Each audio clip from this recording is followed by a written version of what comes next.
انا لا اعتب على ثروت سويلم ولا اعتب على احمد دياب، اعتب على مشغله، الناس اللي مشغلاه، اللي مسؤولين عن ملف الكوره. احمد دياب وثروت سويلم، الناس دي بتروح تقعد بالليل بيتقال لهم كلام يطلعوا يقولوه بيقولوه، وبيتقال لهم قرارات ياخدوها بياخدوها. انا بقول لك الحقيقه، اللجنه الاولمبيه لما خدت القرار بتاع تأييد خصم الثلاث نقاط الاضافيين، خصم الثلاث نقاط الاضافيين، صح؟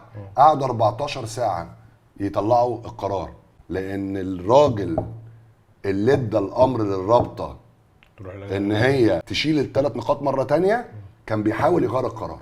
ولولا ان واحد من الساده المحترمين في اللجنه بعت لنا القرار ممضي ومختوم، قرار اللجنه الاولمبيه ما كانش هيطلع بالشكل ده. وبقول الكلام ده على مسؤوليتي الشخصيه. ده كم الفساد اللي وصل للكوره في مصر، ان اشخاص بيتحكموا في قرارات مصيريه وبيتلاعبوا بمشاعر ملايين من الجماهير. ده نمره واحد.